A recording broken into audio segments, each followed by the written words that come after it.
Hello guys, welcome back to another mini blog. আজ আমি যাচ্ছি মেলায়। আমাদের এখানে চলছে বাসন্তী পুজো। আজকে বাসন্তী পুজোর সেকেন্ড দিন। আমাদের বাড়ি থেকে খুবই সামনেই, হাঁটা পথে 2 মিনিট বা 3 মিনিট লাগে। তো প্রথমেই আমরা এখানে বড় চণ্ডীদাসের যে জন্মস্থান সেখানটা দেখার জন্য চলে এসেছিলাম। আমি আর মা মেলাতে গিয়েছি। তারপর চলে যাচ্ছি আমরা মেন মেলা বা মন্দিরের দিকে।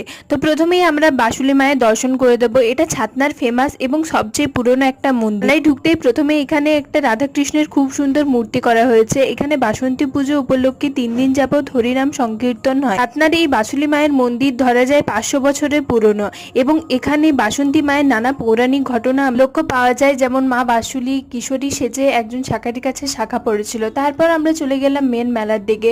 তো প্রথমে এই যে কুকুরগুলো খুবই কিউট লাগছিল, মাথাগুলো নাড়াচ্ছিল। বছর মেলায় অনেক ইউনিক ইউনিক জিনিসের দোকান ছিল, যেগুলো অন্য বছর বা অন্য কোনো মেলাতে আমি দেখিনি।